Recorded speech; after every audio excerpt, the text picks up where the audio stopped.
শনিবার কাঁথিতে প্রচারে ঝড় তুললেন মহাগুরু মিঠুন চক্রবর্তী। বিজেপি প্রার্থী সৌমেন্দ্র অধিকারীকে নিয়ে রোড শো ও জনসভা করলেন তিনি। দেখুন, আপনাদের কাছে যদি সত্যিকারের আধার কার্ড থাকে আর আপনাকে কেউ যদি নোটিশ দেয় বা চলে যেতে বলে, আপনি থুতু ফেলবেন, আমি সেই থুতু চাটবো। 25শে মে কাঁথি লোকসভা কেন্দ্রে ভোট। তার আগে শনিবার সৌমেন্দ্র অধিকারীর সমর্থনে রোড শো এবং জনসভা করেন মহাগুরু মিঠুন চক্রবর্তী। খেজুরি রামচক থেকে তেঁতুলতলা পর্যন্ত চলা রোড শোয়ে ছিল বিপুল জনসমর্থন। রাস্তার দুধারে ছিল উপচে পড়া মানুষের ভিড়। রোড শোয়ের পর বাঁশবুড়ার জনসভা থেকে সিএ নিয়ে রাজ্যের শাসক দলকে তোপ দাগেন মহাগুরু। সিএ দেশবাসীর নাগরিকত্ব কেড়ে নেওয়ার আইন নয়, তা নিয়ে রাজ্যবাসীকে আশ্বস্ত করলেন তিনি। সিএএ নাগরিকত্ব কেড়ে নেবার আইন নয়, এটা নাগরিকত্ব দেবার আইন। আমাকে চ্যালেঞ্জ করছি, আপনাদের কাছে যদি সত্যিকারের আধার কার্ড থাকে আর আপনাকে কেউ যদি নোটিশ দেয় বা চলে যেতে বলে, তাহলে আপনার এই অধম ভাইটাকে ডাকবেন, এই মাঠ থাকবে, আপনি থুতু ফেলবেন, আমি সেই থুতু চাটবো। একই সঙ্গে নাম না করে তৃণমূলকে মিথ্যেবাদী দল বলেও আক্রমণ করেন মহাগুরু। আপনাদের থেকে বলছি যে 5 মিনিট ভোটের আগে একটু চোখ বন্ধ করে ভাববেন যে কাকে ভোট দেবো আর কেন ভোট দেবো। এই পার্টিটা অ্যাকচুয়ালি মিথ্যে লগ্ন ও দুর্নীতি রাশি, এতে এই পার্টির জন্ম হয়েছে। এরা সকাল থেকে সন্ধ্যা অবধি খালি মিথ্যে কথা বলে। সিএ নিয়ে প্রতিটা জেলায় জনসভায় গিয়ে সেখানে জনগণকে ভয় দেখাচ্ছে শাসক দল এবং তার নেতা নেত্রীরা। সেই জায়গায় দাঁড়িয়ে রাজ্যবাসীকে আশ্বস্ত করার পাশাপাশি বড় চ্যালেঞ্জ ছুড়ে দিয়ে গেলেন মহাগুরু। এর প্রভাব কি পড়বে ভোট বাক্সে? জবাব মিলবে 4 জুন। পূর্ব মেদিনীপুর থেকে Bishnubrata ponder report, Republic Bangla.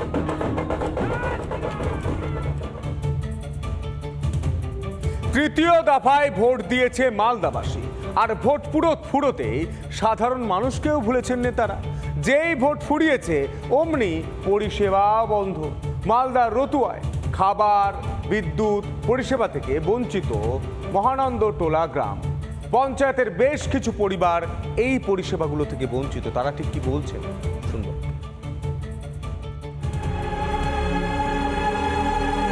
পয়লা মে আগুনে পুড়ে ছাই হয়ে যায় মালদার রতুয়ার মহানন্দ টোলা গ্রাম পঞ্চায়েতের বলরামপুর বাঁধ সংলগ্ন এলাকার বেশ কিছু ঘর।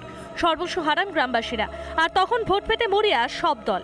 কে আগে সাহায্য করবে ক্ষতিগ্রস্ত পরিবারগুলির? শুরু হয় সেই প্রতিযোগিতা। তড়িঘড়ি ব্লক প্রশাসনের তরফে দেয়া হয় খাবার, দেয়া হয় অস্থায়ী বিদ্যুৎ সংযোগ। আর 7ই মে ভোট মিটতেই বন্ধ খাবার, বন্ধ বিদ্যুৎ পরিষেবা। রোদ্রে থাকছি, ভোটের আগে খাবার দিয়েছে, ভোটের পর থেকে আর খাবার দিচ্ছে না। যত লেন টেন ছিল সবই কেটে নিয়েছে, একখান করে তিরপাল দিয়েছে, আর কিছু দেয়নি। আর বিডিও ভোটের আগে এসছে, আর কিছু আসেনি। আমাদের এখন কোনো অর্থহারা হয়ে আছে, আমরা তিরপালের তলে বসবাস করছি। লাইট পাংখা কিছু নাই, না লাইট কাটা গেছে, ভোটের পরের দিন সব কেটে চলে গেছে। খাবার বিদ্যুৎ পরিষেবা বন্ধ হওয়ায় তৃণমূলের বিরুদ্ধে তোপ দাগল বিজেপি। তারা মানুষের শুধু শোষণ করে কোথা থেকে কাটমানি আসবে, এখানে যেহেতু কাটমানি পাবে না তাই তাদের পাশে নেয়। ভোট মিটে গেছে যে মুহূর্তে, সেই মুহূর্তে তাদের ইলেকট্রিক থেকে শুরু করে তাদের খাওয়া দাওয়া থেকে শুরু করে সমস্ত কিছু প্রশাসন তরফ থেকে বন্ধ করা হয়েছে। যদিও অসহায় মানুষদের এখনো খাবার দেওয়া হচ্ছে বলে দাবি করেন বিডিও। অন্যদিকে ক্ষতিগ্রস্ত পরিবারগুলির পাশে থাকার আশ্বাস দিয়েছে তৃণমূল। অসুবিধাগুলো রয়েছে, আমরা সেগুলো আমাদের প্রশাসন নজরে রেখেছেন, আমাদের জনপ্রতিনিধি নজরে রেখেছেন এবং তাদের সঙ্গে আমাদের যোগাযোগ আছে। এবং আমরা তাদেরকে বিভিন্নভাবে, তাদের বিদ্যুৎ যে নেই তারা বলছে তাদের ত্রাণ নেই, সেই সর্বদাই আমরা ব্যবস্থা রাখবো এবং তাদের কোনো অসুবিধা হতে দেবো না। রোদে গরমে ত্রিপলের নিচেই দিন গুজরান। ভোট মিটতে ফিরেও তাকাচ্ছে না কেউ। নেতা মন্ত্রীদের আসল চেহারাটা যেন একেবারে প্রকাশ্যে চলে এসেছে। আদৌ কি সুদিন দেখতে পাবেন রতুয়ার সর্বহারা পরিবারগুলো? মালদা থেকে দীপঙ্কর গোস্বামীর রিপোর্ট, রিপাবলিক বাংলা।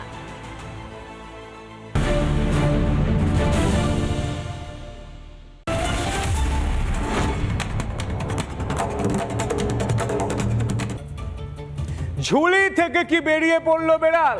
প্রকাশ্য মঞ্চে দাঁড়িয়ে তৃণমূল নেত্রী দাবি করলেন শুরু থেকেই তৃণমূল করতেন ছত্রধর মাহাতো। তাহলে মাওবাদী আর তৃণমূল এদের দুজনের মধ্যেই আঁতাত নিয়ে বারবার বামেরা যে অভিযোগ তুলেছিলেন তা কি সত্যি? দেখুন।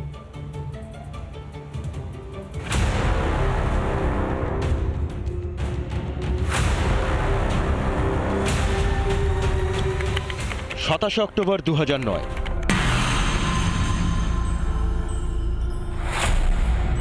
পাঁচতলায় রাজধানী ছিনতাই।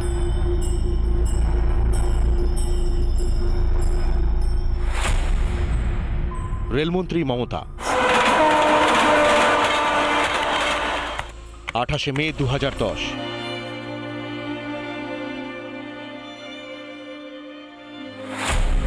জ্ঞানেশ্বরী দুর্ঘটনা। রেলমন্ত্রী মমতা।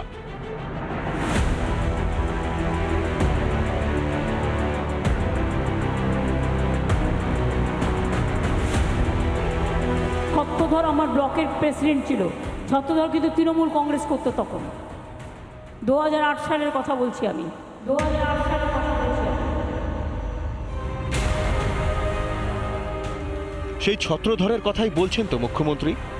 পাঁচতলার রাজধানী ছিনতাই থেকে জ্ঞানেশ্বরী দুর্ঘটনায় যার নাম জড়িয়ে, কে যেন তখন রেলমন্ত্রী, কার দায়িত্বে যেন তখন কোটি কোটি রেলযাত্রীর প্রাণ? সেই ছত্রধরের হাত ধরেই জঙ্গলমহল দখল। ছত্রধর আমার ব্লকের প্রেসিডেন্ট ছিল। ছত্রধর কিন্তু তৃণমূল কংগ্রেস করতো তখন। 2008 সালের কথা বলছি আমি। তারপরে সেই ডেড বডিগুলো নিয়ে আমরা মেদিনীপুরের চৌরাস্তায় গেলাম। তারপরে ডেড বডিগুলো নিয়ে আমরা তাদের গ্রামে গেলাম। এই থেকে আমার জঙ্গলমহলে আসা। তাহলে পশ্চিমবঙ্গে মাওবাদী বলে কিছুই ছিল না, নাকি বামেরা যা বলতো সেটাই সত্যি? দিনে যারা তৃণমূল, রাতে তারাই মাওবাদী। মন্ত্রীর কথায় আবার তো পর্দা ফাঁস হয়ে গেল। ছত্রধর মাহাতো তৃণমূল করত, তৃণমূলের সভাপতি ছিল, এবং ছত্রধরকে নিয়েই উনি জঙ্গলমহলে হাজির হয়েছেন। তাহলে ছত্রধর মাহাতো মাওবাদী না তৃণমূল? আমরা এখন বলছিলাম তৃণমূলই মাওবাদীর ভেগ ধরে গরিব মানুষকে খুন করে মমতা ব্যানার্জির পথ প্রশস্ত করছে, তখন আপত্তি করছিলেন কেন? সে তো অবশ্যই মাওবাদীদের সে সময় ব্যবহার হয়েছিল, আমরা সবাই জানি। কাজের বেলায় কাজী, কাজ ফুরলেই পাজি।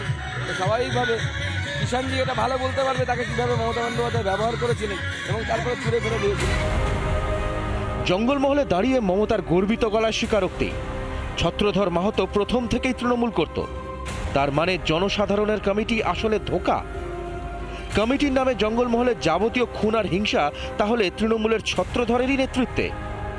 রেলমন্ত্রী মমতার আমলে রাজধানী এক্সপ্রেস ছিনতাই করেছিল তৃণমূল নেতা ছত্রধর। পশ্চিমবঙ্গ আর দেশের মানুষের কাছে কবে ক্ষমা চাইবেন মমতা? ছত্রধর আমার ব্লকের প্রেসিডেন্ট ছিল। ছত্রধর কিন্তু তৃণমূল কংগ্রেস করতো তখন। 2008 সালের কথা বলছি আমি। ছত্রধর আমার ব্লকের প্রেসিডেন্ট ছিল। ছত্রধর কিন্তু তৃণমূল কংগ্রেস করতো। রিপাবলিক বাংলা।